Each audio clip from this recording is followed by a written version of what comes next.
Hello guys and gals, welcome to another episode of Squad Morale Restored. My name is Daniel, and for this video we're going to be looking at something a little bit different. We're going to be comparing a Forge World exclusive model that you could only get, or you can only get, at the Warhammer World in Nottingham, I think it is, with a recaster's version of the same model. Now, this is intended to be a video purely for educational reasons. I'm not saying that recasters are good or recasters are bad. It's simply to compare the, say, casting ability and the overall look of the finished model. I haven't got any recast stuff in my armies, plural. The only time I would possibly consider it would be if I've invested like a lot of time and money in a particular army, and then Forge World have pulled the plug on, you know, like a last chance to buy, and a whole host of the rest of the force that you were going to buy has just disappeared overnight. That's probably the only time I would consider looking at a recaster, as in to finish off the army, because you can't buy it anymore. This little shape here is one of my dogs, right there, lass. Okay, so this guy is a Traitor Librarian in Cataphractii Terminator armour, and I don't live anywhere near Nottingham, so this was a purchase I made from eBay at, well, as you can guess, probably a vast expense. So let's have a look.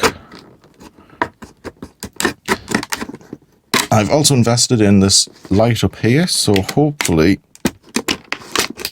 considering the northeast weather isn't that great, it's actually shutting it down. Maybe I should use scissors or something for this. There we go. Remembering to cut away from myself. Or trying to. Oh, clam packs. Right, so let us. The smell of fresh resin. Okay, so let us put this box over here, and we'll take out all the components, and you can go over there, matey. Right, so let us see what we've got. Got a fair few components with this chap. Okay, so as I said, this guy is, you can only buy him at the Warhammer World exclusive type store, or from eBay, or from recasters. So let us have a look at a close-up of the chap himself. Right. There we go. Okay, so this guy, Librarian, looks to me he's in the Night Lords, but I may be mistaken. I think it is. Okay, so the first thing I notice is that is a rather impressive head. Great character, great expression. I like how we've got all these cables sort of recessed going behind his head.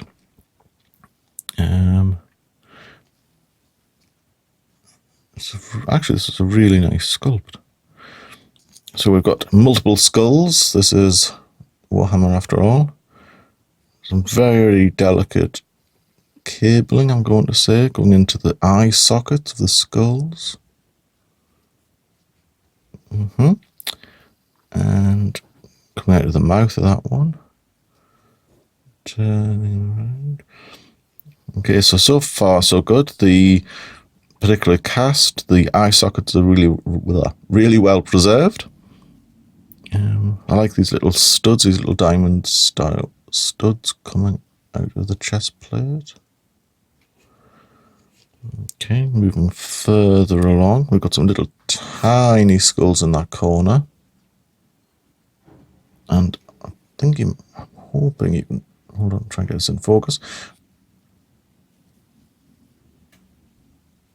With a bit of luck, you might be able to pick out that they've actually got their eye sockets as well, which you can make out, hopefully, if the camera and YouTube don't mess this up for me. Oh, indeed, my own photography skills. Okay, so moving down the torso, we've got this brilliant bright star. It's very sharply captured. It is really quite nice. It's like a blazing sun. Okay, now we've got various little scrolls coming down the dangly cloth bit that you have hanging from lots of these guys' loins. It's really quite nice. It's nice to see something a bit different in the folds. I'm not sure what this third one's doing. It looks kind of bent. I'm not sure if that's intentional in the sculpt or not.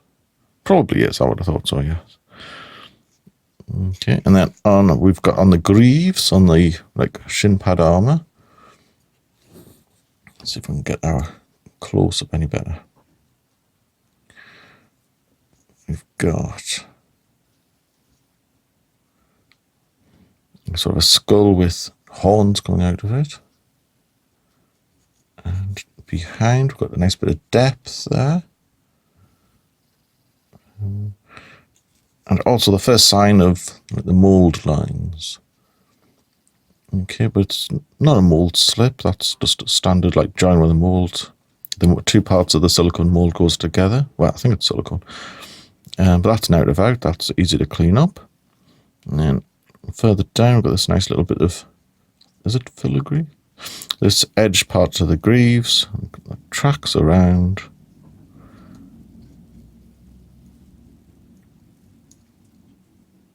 Yeah, that's nice. Okay, the detail's well preserved there. And then on this leg, they've kept quite a lot of space for you to go to town with your painting. Just the right level of kind of detail to make it stand out from the regular Terminators. Okay. Now see, we've got a little prong, which I think is there to put a sidearm on, which is quite unusual actually for resin models to have these kind of details. Usually it's just easier to have nothing there, so you just glue it straight on. And again, we've got double hole in that shoulder for the arm, and a double hole here. So I'm assuming these are for either the arms will have these little knobbly sticks, or they're for pinning. Although why you would want to pin something so small, I'm not too sure. But it's always handy. And I like the ribbed stomach there. So it gives you the flexible torso section for bending over and stretching with arms aloft. Let's see. And on the back, I do one of my favourite features of the arm is actually what you don't sort of see from the front, but these overlapping plates going up the backs of the legs. And again, really nice, very sharply cast. Some more scrolls. Go all the way up to the engine type pack. So we've got, let's see, so just beneath these two, camera focusing. So just beneath these two fans, we've got these little, I'm not entirely sure what these things are called. We need to just trim those off. I think they're called shims. So we need to trim those off, but that's again, simple process, a little bit of cleaning up. But the detail is astronomical. It's really, really good. And again, all these sort of thin ridges. Perfectly caught, perfectly captured. So for this, let's have a quick look at the top. Again, no mold lines or anything because of how the sort of the mold looks like it's like the front to back.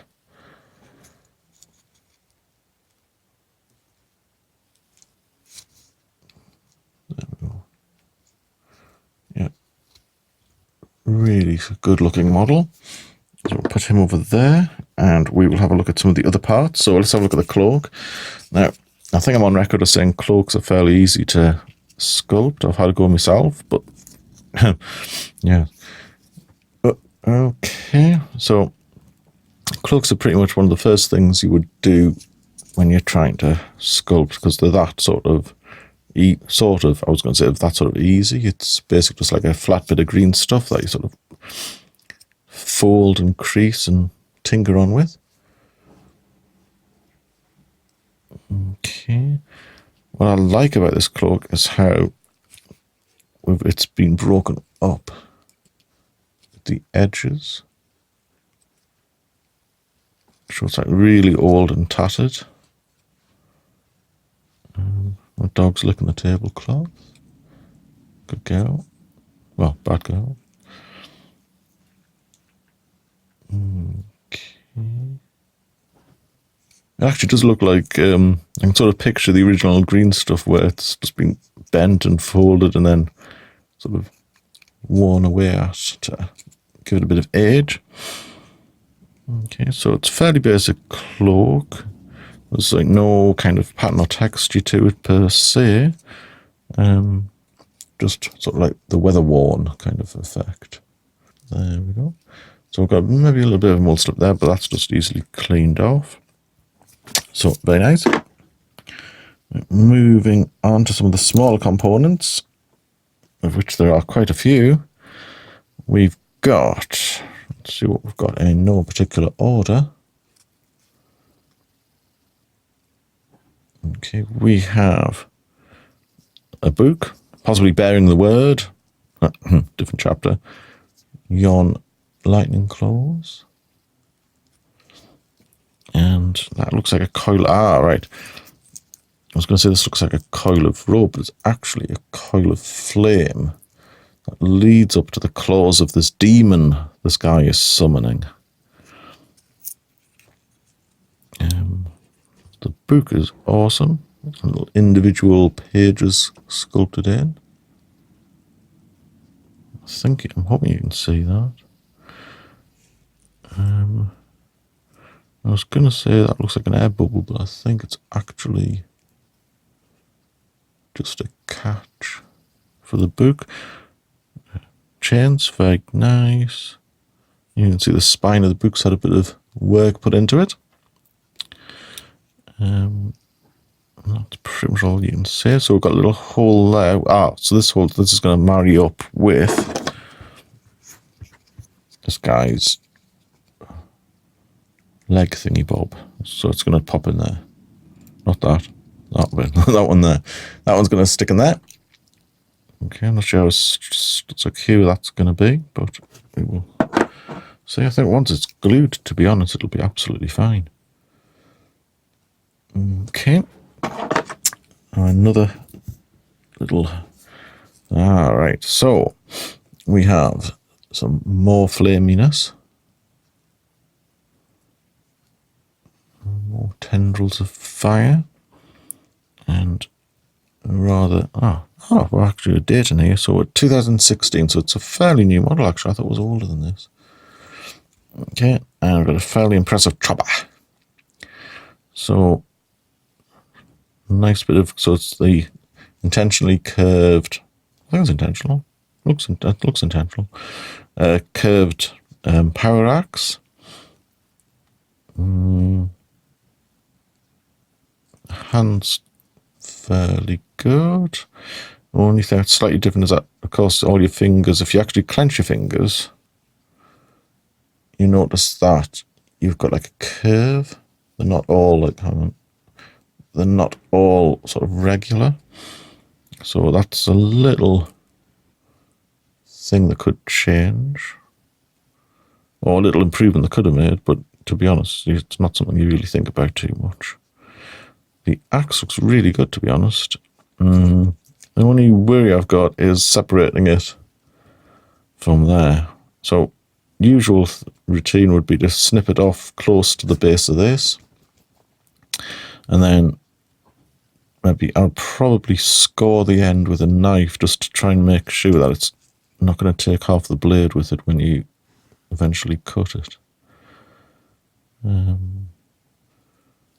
apart from that, 10 out of 10. Okay, so I'll stick you over there, matey. What else is on here? Okay, alright, we've got an arm, which I believe has fallen off this. So let's do the arm. Okay, so we've got these. Now, people who are more into Roman type of clothing for armour will be able to tell me what these straps are. Please let me know in the comments below if you know what these straps are called. These are like little leather straps that hang below the pauldrons of the armour. So this is the right arm. Got 2 little indents there, which I'm assuming is going to be for the top plate. So we'll check that out in a second. We have 2 little knobbly things, which will go neatly into the pre-drilled or pre-created holes. Not too sure why they're doing that yet. Okay. It does help for lining up purposes, but it might not be essential. But yeah, all in all, very nicely cast. Can't see any mould lines. Well, mould slips rather, not mould lines. Yeah, lovely bit of blurry photography. Lovely bit of sharply cast arm. Very nice indeed. Let's see what the other arm has in store for us, which is here. Right, let's see if we can get a bit closer. That's much better. Right, okay, dokes. So again, we've got these nice little leather straps coming down.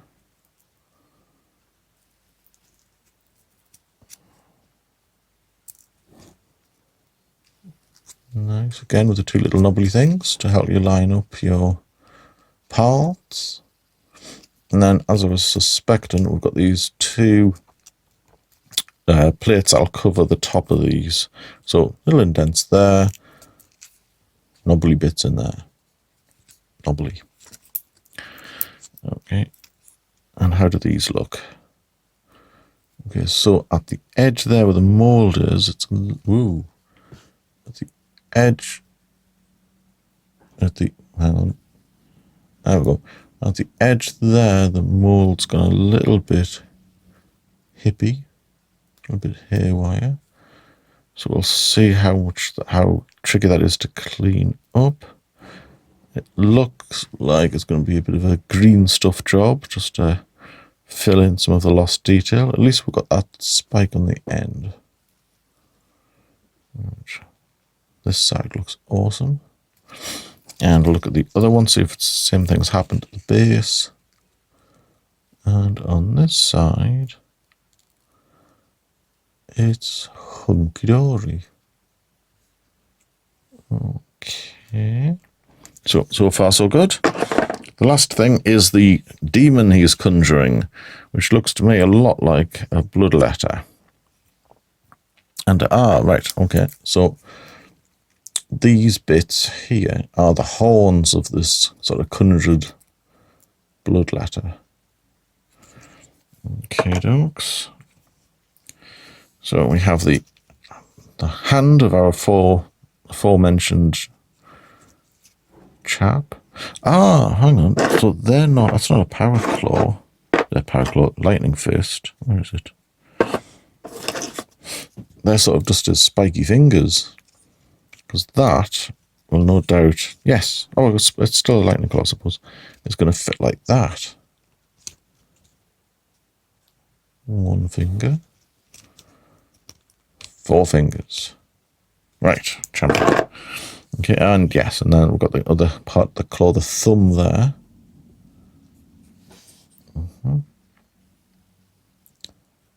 Yep. Okay. So we have sort of smoke and fire, and it's really sharply detailed, really deeply grooved. It's always tricky to try to mold like smoke and flames, I think. They need to have like enough sort of tendrily bits to represent all like the flames licking away, but not so many. You want, because you sort of want it to look sort of a bit hazy and a bit blurry around the edges, because like the smoke like diffuses light. And I think they've done it's a good job. I think this is a good job. Okay, so we're moving up the little column of ethereal, magic-y corruptness, and up to the face of the demon. He has a suitably fearsome expression. Yeah. It's very nice indeed. Oh, yeah, so we've got the little patch there to stick the horns on. What about the other side? Yep, very nice. Nice horns. Oh, yeah, and the elongated, sort of almost Giger-esque head of the bloodletter. Okay, so first impressions of this model is... My dog's fallen asleep. Good girl. Okay, first impressions of the model is, aside from a little issue with the one of the pauldrons, it is astonishingly well cast, very nicely designed, and I would give it a 10 out of 10. So now let us have a look at the slightly more dodgy, what you may call it, recast copy. Also put you over there. So this one comes all the way from Russia. So supplied in a box. I got this about a few months back. I'll take that out, not to promote anybody. Okay, so it gets packed in packed in paper and little bags. What's this? Okay. Not sure what that is. What else is, actually, I don't know, there's a few odds and ends in here that I wasn't aware of. Right, okay. Alright, okay. So, this is, I was going to say this is like a live television appearance. We've got multiple different figures in here. Okay.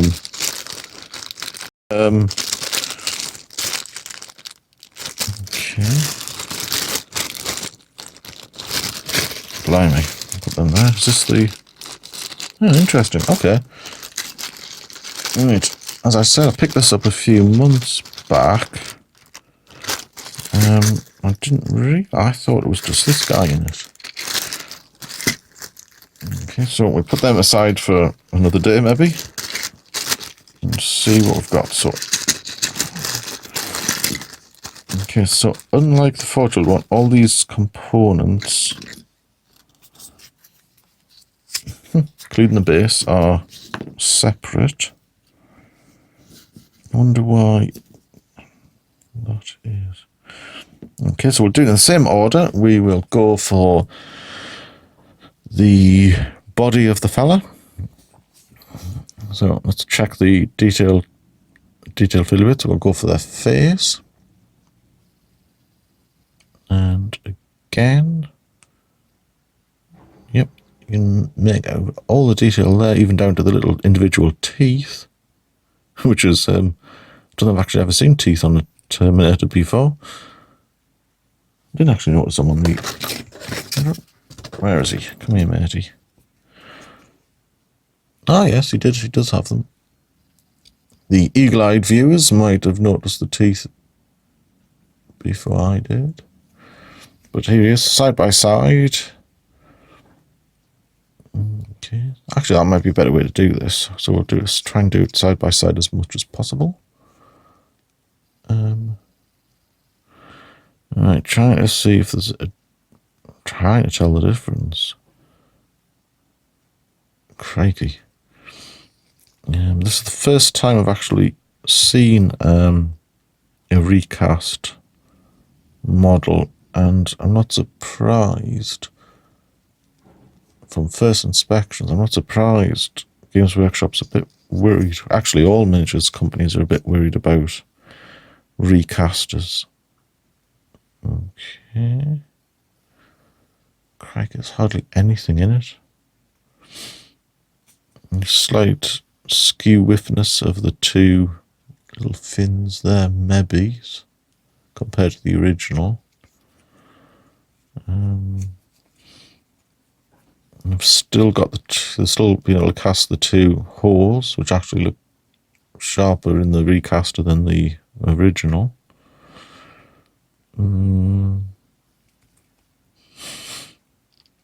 The rib work around the stomach area looks a little cleaner on the original model. A little bit. Just that tiny bit. Crikey, there is nothing. There's really hardly anything at all in this. I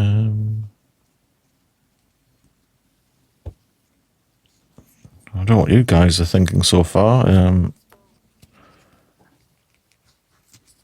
This is crazy. What I was expecting was to have like all the details sort of bunged up with excess resin.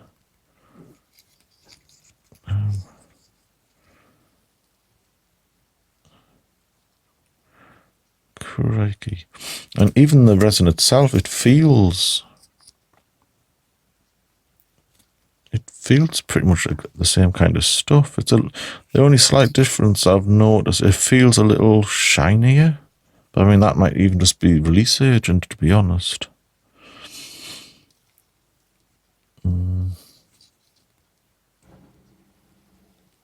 That is crazy good. Blimey.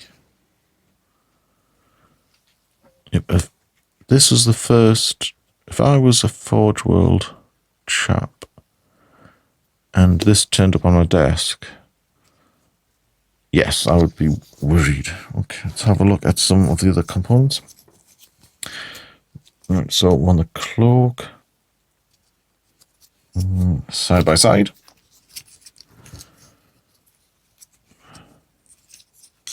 Hold on 1 second. Yeah, so these... Right, okay, sorry. Right, so these are a bit shinier, but I think it feels it's slightly slippy, so I think it's just release agent rather than a different... It can't be a markedly different kind of resin. It feels the same sort of weight, and the surface texture seems a bit the same. This sort of torn bit of...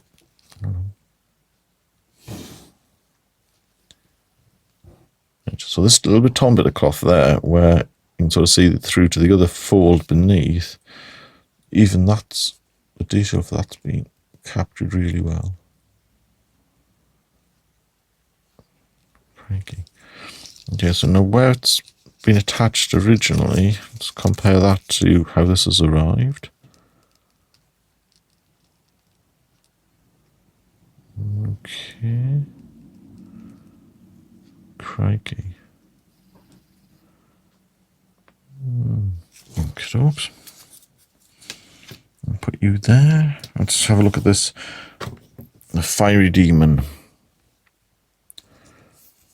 Okay. Okay, dogs. There we go. Again, that's crazy. I suspect that I'm desperately looking for flaws here, guys. So what I was hoping was I would come out of this video and think that, yeah, recasters is a cheap, slightly dodgy way of getting models, but they're not really up to the same, anywhere near the same standard. But to be honest, it's pretty difficult to tell. I suspect if you had this painted up and were selling it on eBay, or you were given it, you would think it's the genuine article. Unless you've actually seen the original, but even so, even if you had seen the original article, oops, slippery. Okay.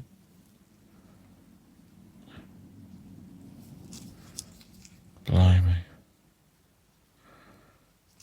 That's the only slight differences. Hang on. Only slight differences in the flames is that the forged one's quite sharp, whereas this is slightly more rounded edges, but so it's like lost a bit of the sharpness. But there again, this is supposed to be flames, so I think it actually works more in the recaster's favour, that one. Its tendrils of flames look a little bit, they're not sort of more blurry edges, they're not as sharp as this. Blimey. That's the last thing I'd expect to say, is the recast one is possibly better. Okay, oops, I'm going to go over there. Okay, so we've got... Okay, so we've got the claws. A little bit of clean up between the blades near the knuckles, but that's nothing serious. Crikey. Okay, let's check out the pauldrons. I do apologise for the focusing issues on this. Okay. As I said at the beginning, I think I said at the beginning, I've got this extra little light to help with the weather. And I'm still doing a bit of playing about with it, so it's causing me a few little issues with focusing. So I'm trying to get the light to focus where my hands are.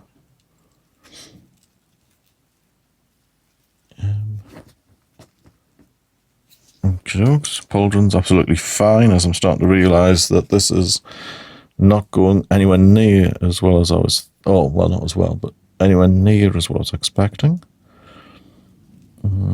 Leather straps, still got the folds nicely caught, they hang well. A little tiny bit of cleanup needed underneath, but to be doubly certain, I'm going to check the same component. That's not it. That's not it. Where is it? Oh, was that it? That was. Yeah. Yep, same issue here as well, yeah. Needing to go underneath the leathery bits just to trim. Just where they meet the top there.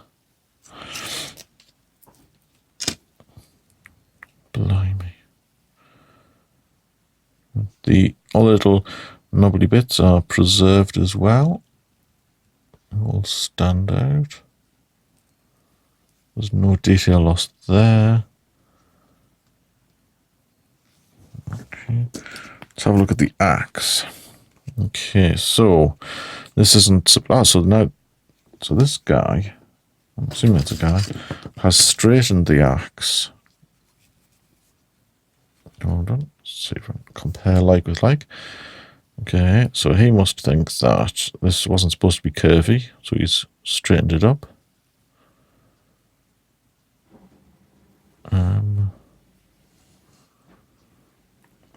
Now the area of worry up here, see how that looks.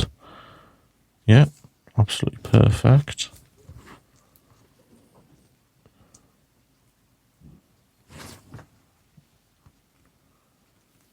Damn, eh? Detail is just as sharp Actually, it looks slightly sharper on the recast one, to be honest. Well, for the, not sure what you call these, the detail part on top, resting on the side of the blade, looks deeper, but the teeth aren't quite as good. It's very much a subjective, I think it's very much a subjective opinion, to be honest. Back part of the axe. Crikey, there's nothing, it's not losing any detail anywhere. Little diamond spiky bit at the end, spiky bit at the end.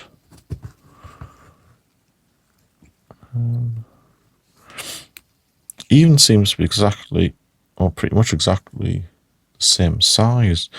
I think I'm aware that if you try to recast these yourself, you end up with a slightly smaller version. Okay. Interesting enough. Right. Oh, there she goes. So, I think I'm probably going to guess what's going to happen next. Yes, let's have a look at all these little fiery components. Okay. So the horns, my camera is not going to be able to focus on all this. Let's have a look.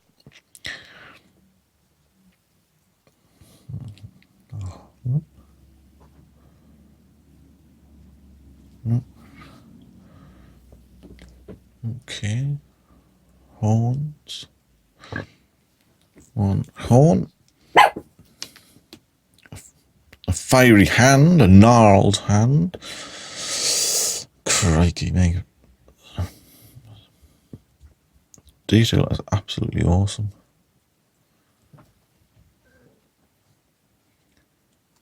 This is really quite worrying, to be honest.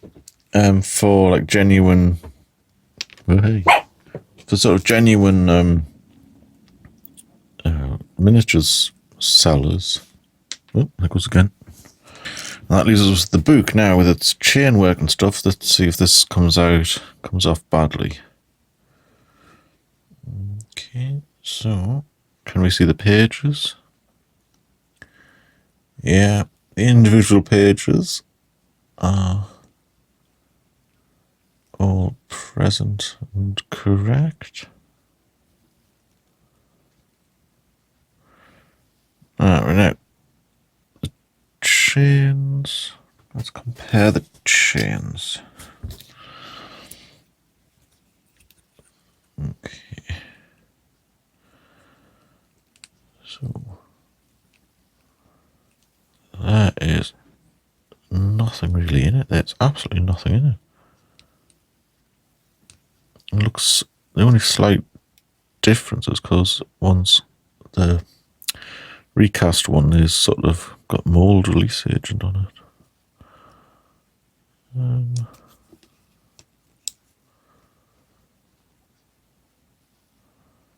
Okay. The pages in the pages are slightly crooked, I suppose. The back part of the hardcover is straighter on the original, and the pages look straighter. I don't know if you can pick that out compared to the recast one. But to be honest, there's hardly anything in it. And the last bit of work is the other arm, the right arm.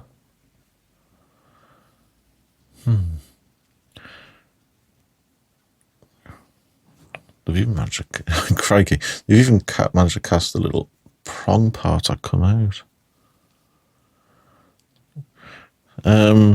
Considering that the actually, is this resin? This is resin as well. So the 40, is it a 40 or is it a 50? I think it's a 40. 40 mil base. There's resin as well, which is a bit weird. Come on, camera.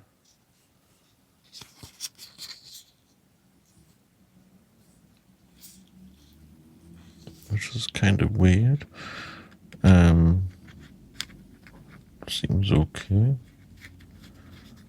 Easy enough to get hold of, even if they hadn't done. Is it actually flat?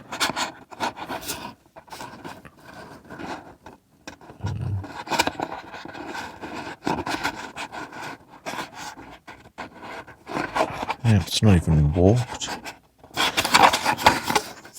Wow. Okay, this is quite dubious. So, where do we go from? Hold on, paper. Where do we go from here then? On one hand, we have Forge World stuff, which is exceptionally well cast, or on this model it is. I've had some horror stories, I can tell you. But you have to do a lot of the cleanup, such as trimming these guys off the bases and then repairing any damage done.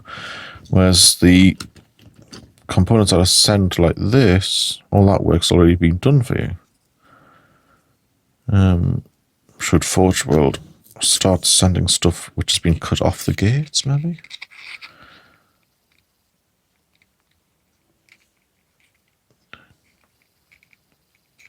This is, see, to be honest, this is a quite, to be honest, I'm really almost lost for words at doing this video. I was expecting to find a Forge World model that looks great, but because of the unusual and variable quality control, I was expecting to find some components that would need replacing or tidying up or repairing.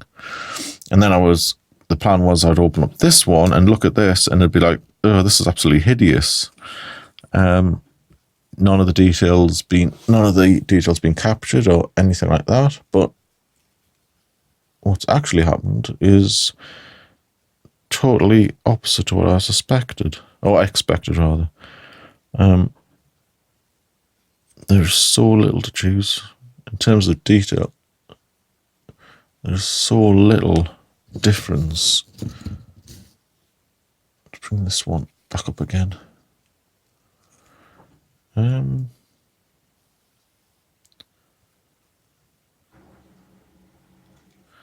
Crikey. Okay, guys.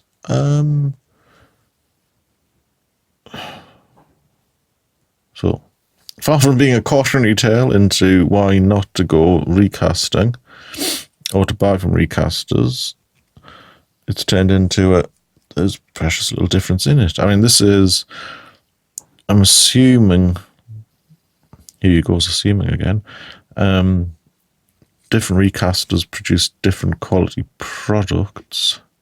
As I say, this one's from Russia, so I don't know whether like Chinese casters are worse quality or something. I'm not sure. And I'm not going to be drawn into saying what I think at the moment because, to be honest, judging by this, I have absolutely no idea what I'm doing. But I'm going to wrap it up there. I would love to know your opinions. Not necessarily like the moral rights or wrongs of recasting, but in terms of like the technical side of things, like the casting ability. I mean, the ones that do this, if they could do these kind of figures to this quality in bulk, I think Forge World would have a massive problem on their hands. I don't even know if they can do these in bulk, to be honest. I will have a look in what the other bags are for another video. So, yep, love to know what you guys think about this whole thing, particularly about the quality angle rather than the should you do it, should you not do it. And until next time, guys, you take care of yourselves and happy hobbying. Bye for now.